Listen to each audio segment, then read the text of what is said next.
Hello everyone, आप सभी का स्वागत है हमारे चैनल में। आज हम बात करेंगे यूजीसी नेट हिस्ट्री में किस प्रकार के क्वेश्चन पूछे जाते हैं। यूजीसी नेट का एग्ज़ाम साल में 2 बार कंडक्ट होता है, जून और दिसंबर में।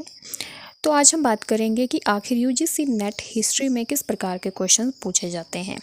अगर आपको क्वेश्चन के पैटर्न का पता होगा तो आप क्वेश्चंस को आसानी से कर पाएंगे और एग्ज़ाम को आसानी से क्रैक भी कर पाएंगे। तो स्टार्ट करते हैं। टाइप ऑफ क्वेश्चंस, इसमें पहला टाइप है स्टेटमेंट बेस्ड क्वेश्चन या असर्शन और रीज़न के क्वेश्चंस। स्टेटमेंट बेस्ड क्वेश्चंस में 2 स्टेटमेंट्स दी हुई होती हैं जिसे हम असर्शन और रीज़न कहते हैं। कारण और कथन वाले क्वेश्चन, अगर जो बात असर्शन में कही गई है वही रीज़न में कही गई है तो बातें सही हो जाती हैं, और अगर दोनों ही बातें अलग अलग कही गई हैं तो कई बार क्वेश्चन गलत हो जाता है। ऐसे क्वेश्चन को करने के लिए आपको कॉन्सेप्ट की अच्छी क्लैरिटी होनी चाहिए, फैक्ट की भी नॉलेज होनी चाहिए, तभी आप ऐसे क्वेश्चंस को कर पाएंगे। इसके अलावा क्रोनोलॉजी बेस्ड क्वेश्चन, क्रम वाले क्वेश्चन, जैसे कि इसमें कई बार घटनाओं के बारे में पूछा जाता है, राजाओं के बारे में पूछा जाता है कि कौन सा राजा कब बना, फिर कौन बना, ऐसे जो है क्वेश्चन पूछे जाते हैं। कौन सी घटना कब घटी, फिर इसके बाद कौन सी घटना घटी, ऐसे भी क्वेश्चन पूछे जाते हैं। तो इनको करने के लिए आपको अच्छे से स्टडी करनी है, फैक्ट की नॉलेज होनी चाहिए और घटनाओं का पूरा पता होना चाहिए, सन का पता होना चाहिए, डेट्स का पता होना चाहिए, तभी आप जो है इन क्वेश्चंस को कर पाएंगे। इसके अलावा match the following based question, मिलान वाले क्वेश्चंस, इसमें आपको फैक्ट की अच्छी समझ होनी चाहिए। जैसे इसमें एक साइड आपको स्थल दे रखे होंगे, दूसरे साइड में आपको जैसे उस स्थल से रिलेटेड नदियाँ दे रखी होंगी, तो आपको उनको मिलान करने की कौन सा स्थल किस नदी के किनारे। फॉर एग्ज़ाम्पल हड़प्पा जो है वो रावी नदी के किनारे है और मोहनजोदाड़ो सिंधु नदी के किनारे हैं। अगर आपको ऑप्शन में से 2 भी आते होंगे तो आप जो है ऐसे क्वेश्चंस को कर जाएंगे। अगर आपको नहीं आ रहा है, एक ही आ रहा है या मतलब नहीं आ रहे हैं, तो ऐसे क्वेश्चंस कई बार आपको मुश्किल दे सकते हैं, आपको कन्फ्यूजन हो सकती है, कठिनाई हो सकती है। तो इसको करने के लिए आपको बार बार स्टडी करनी है, रिवीजन करना है, चीज़ों को समझना है, याद करने की कोशिश करनी है, तब जो है आप इन क्वेश्चंस को कर सकते हैं। इसके अलावा 1 liner questions, fact based question भी होते हैं जिसमें 4 ऑप्शन दिए हुए होते हैं और एक आंसर होता है।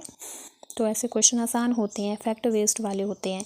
फैक्ट की जानकारी होनी चाहिए। जैसे पूछा जाएगा for example founder of Maurya empire, तो उसमें ऑप्शन दे रखे होंगे कि चंद्रगुप्त मौर्य, बिंदुसार, अशोक या धनानंद। तो आपको अगर पता है, आपने अच्छे से स्टडी करी हुई है, आपको पता है कि कौन है फाउंडर, तो आप बता देंगे चंद्रगुप्त मौर्य है।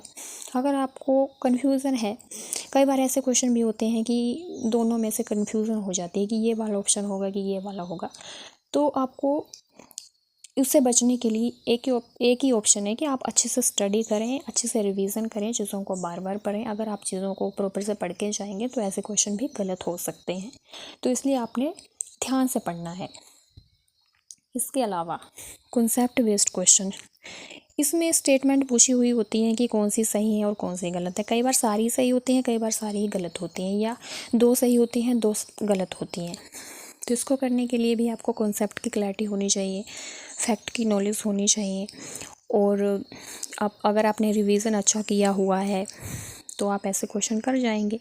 अगर आपने रिवीजन नहीं किया है, ऐसे ही चीज़ें पढ़ी हैं ऊपर ऊपर से, तो ऐसे क्वेश्चन करना कई बार मुश्किल हो जाते हैं। अगर आपको ये कह दो भी आ रहे हैं तो आप ऐसे क्वेश्चंस को आसानी से कर पाएंगे। इसके अलावा मल्टीपल सिलेक्शन ऑप्शंस, MSO, अब ऐसे क्वेश्चन पूछे जाने लगे हैं कि जैसे क्वेश्चन पूछ रहे हैं कि इनमें से कौन सा सही होगा, इनमें से कौन सा गलत होगा। तो कई बार 3 गलत होंगे, कई बार 2 गलत होंगे, कई बार सारे ही सही होते हैं, कई बार सारे ही गलत होते हैं। तो ऐसे जो क्वेश्चन होते हैं कई बार आसान भी होते हैं, कई बार कठिन भी होते हैं कि आपको 1 या 2 का पता होगा और बाकी का नहीं पता होगा।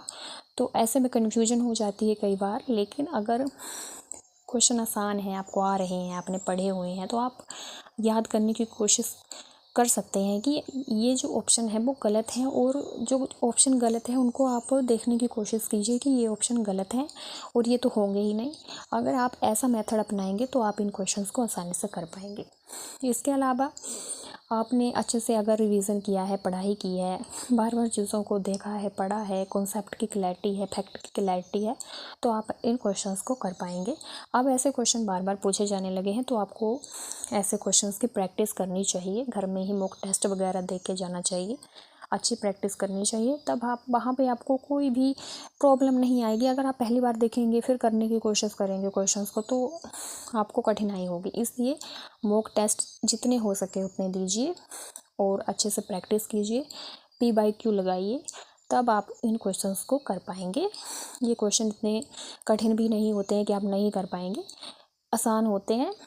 प्रैक्टिस अच्छी करके जाएंगे, P/Q लगा के जाएंगे, मॉक टेस्ट देंगे और रिवीजन अच्छा करेंगे तो हो जाएंगे। तो ये थे UGC नेट हिस्ट्री में पूछे जाने वाले क्वेश्चंस कि किस टाइप के पूछे जाते हैं। आई होप आपको आज की जानकारी अच्छी लगी होगी। अगर आपको आज की जानकारी अच्छी लगी है तो हमारे चैनल को ज़रूर से सब्सक्राइब कीजिए। अगर आपको कोई और चीज़ पूछनी है या बुक्स के बारे में पूछना है कि कौन सी बुक्स पढ़नी चाहिए तो आप कमेंट करके ज़रूर से बताइएगा, मैं आपको बता दूँगी। Thank you.